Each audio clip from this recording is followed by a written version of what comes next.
السلام علیکم ورحمۃ اللہ تعالی وبرکاتہ۔ طلبہ جماعت فضیلت سال اول، درس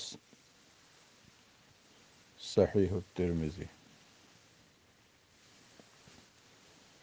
الحمد للہ ذی الجلالہ والصلاة والسلام علی صاحب الرسالہ الذي لا تجتمع امته على الضلالہ وعلى آلہ واصحابہ اولی الرشد والہدایہ، اما بعد، بسم اللہ الرحمن الرحیم۔ باب فی النضح بعد الوضوء۔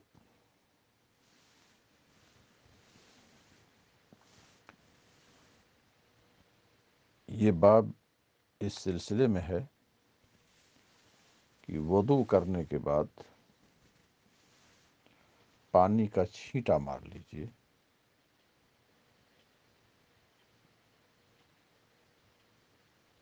پیجامے پہ، پیشاب کی جگہ پہ،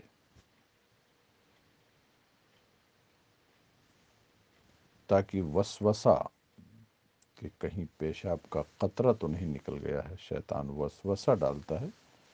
وہ وسوسہ زائل ہو جائے۔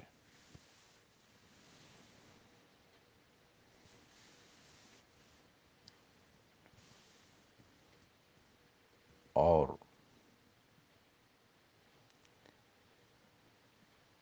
یہ ایک علاج بھی ہو جائے۔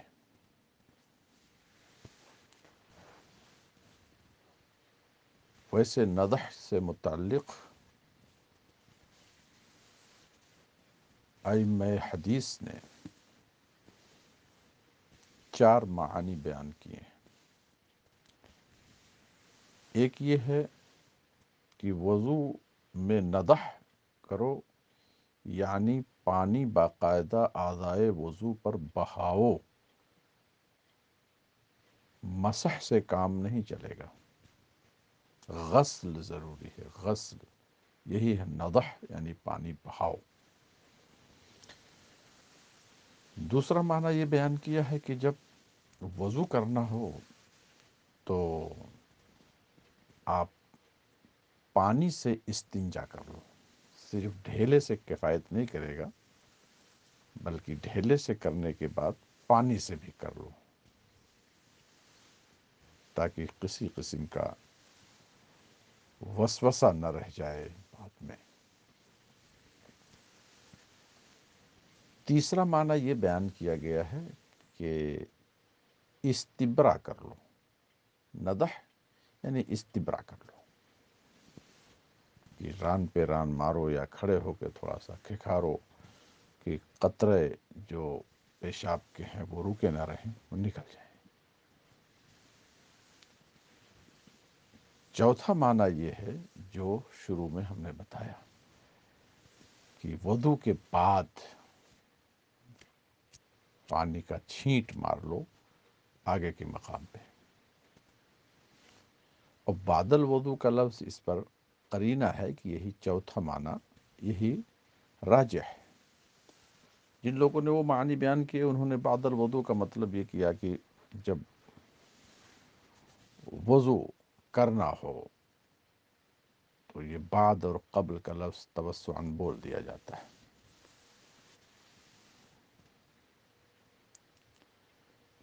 حدثنا نصر بن علی و احمد بن ابی عبید اللہ السلام البصری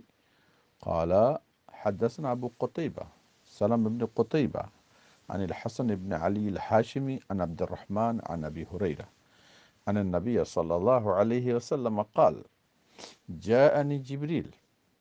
فقال یا محمد اذا توضعت فانتضح۔ نبی کریم صلی اللہ علیہ وسلم فرماتے ہیں جبریل امین میرے پاس آئے اور کہا یہ محمد، ہمارے لیے اجازت نہیں کہ یا محمد یا احمد کہیں، لا تجعلوا دعاء الرسول بینکم کا دعاء بعضکم بعضا، ہم کہیں تو یا رسول اللہ، یا نبی اللہ، یا حبیب اللہ، یا خیر خلق اللہ، یوں ہم پکاریں، یا محمد یا احمد، نام پاک سے ندا ناجائز و حرام ہے۔ جبریل امین نے یہ کہا،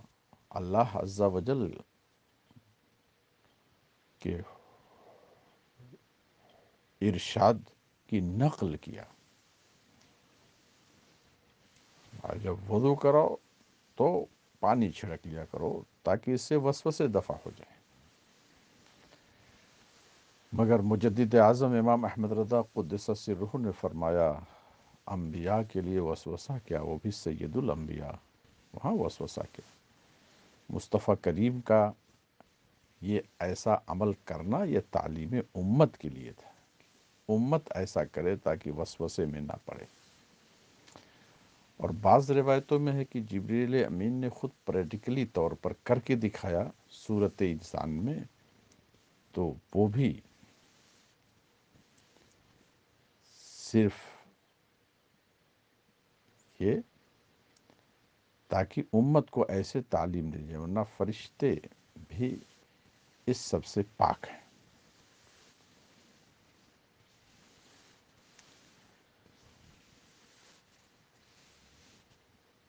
قال ابو عیسیٰ الترمذی ھذا حدیث غریب،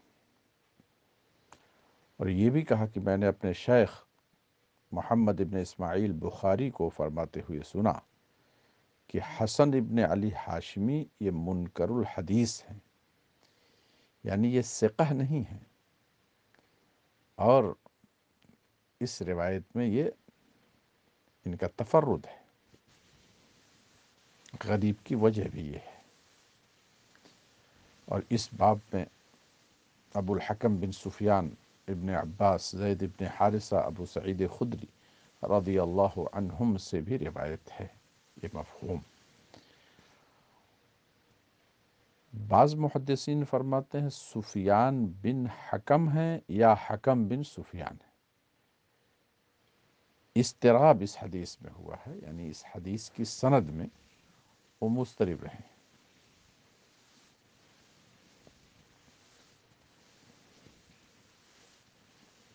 اضطراب دو طریقے کا ہوتا ہے، کہ اضطراب فی السند، ایک اضطراب فی المتن، یہ سند کا اضطراب ہے۔ باب فی اسباغ الوضوء، یہ باب ہے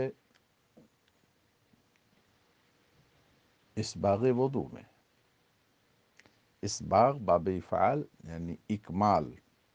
اتمام، وضو کامل و مکمل کیا جائے۔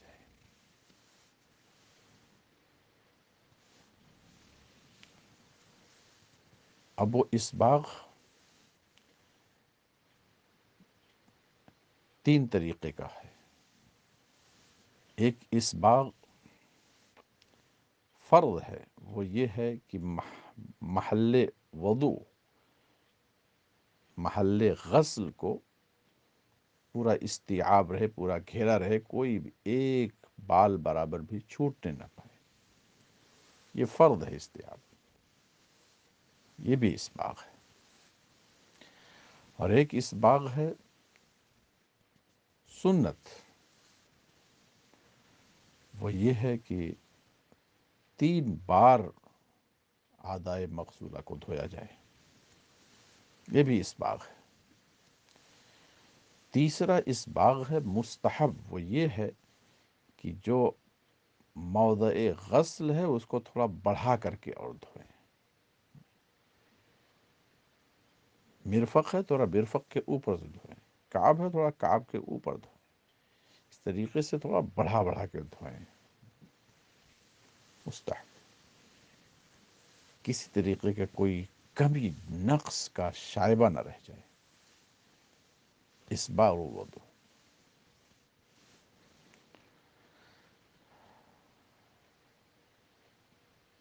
اسی سے آتا ہے درع السابق، اس کو کہتے ہیں جو بہت لمبی زرہ ہو۔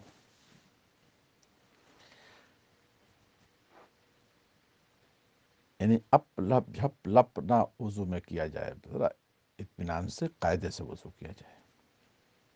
حدثنا علی بن حجر حدثنا اسماعیل بن جعفر عن العلاء بن عبد الرحمن عن ابیہ عن ابی ہریرہ أن رسول الله صلى الله عليه وسلم قال ألا أدلكم على ما يمحو الله به الخطايا ويرفع به الدرجات قالوا بلى ألا یہ الا برائے تنبیہ نہیں ہے الا ان اولیاء اللہ نہیں یہ لا آ حمزہ استفہام ہے لا نافیہ ہے اور اس پر قرینہ ہے کہ جواب میں جو بلا آ رہا ہے نفی کے جواب میں آتا ہے اعلی ادلکم کیا میں تمہیں ایسی بات نہ بتا دوں کہ جس کے سبب اللہ خطاؤں کو مٹا دے گناہیں بخش دے اور درجات بلند فرما دے لوگوں نے کہا کیوں نہیں یا رسول اللہ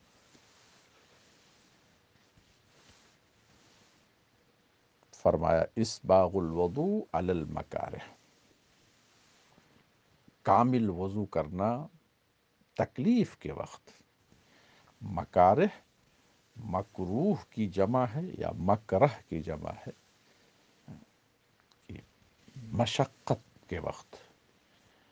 اب وہ مشقت چاہے ٹھنڈک کی وجہ سے سخت سردی کی وجہ سے ہو اور اس میں کامل وضو کیا جائے اور بھی ٹھنڈے پانی سے اور یا بدن پر کوئی زخم ہے کوئی پھوڑا ہے کوئی تکلیف ہے پھر بھی آپ وضو قاعدے سے کر رہے ہیں یا پانی کی قلت ہے تو بھی آپ خرید کر کے وضو کر رہے ہیں نفس پہ شاق گزرتا ہے پیسہ خرچ کرنا مگر پھر بھی مکمل وضو کر رہے ہیں یہ ہے اسباغ الوضوء المکارہ دوسرے ہے کثرت الخطا خطوہ کی جمع الی المساجد مسجد کی طرف زیادہ قدم پڑنا یہ یا تو بعد دار کی وجہ سے ہو کہ گھر مسجد سے دور ہے پھر بھی مسجد میں آ کے جماعت سے پڑھتے ہو اور یا یہ ہے کہ ہر نماز آ کے مسجد میں پڑھتے ہو بار بار مسجد میں آتے ہو تو کثرت خطا اس سے بھی ہو جاتا ہے اگرچہ گھر مسجد کے قریب ہو بار بار مسجد میں آنا کثرت الخطا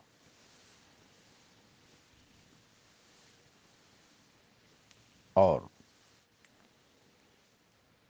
انتظار الصلاح بعد الصلاح نماز کے بعد پھر نماز کا انتظار کرو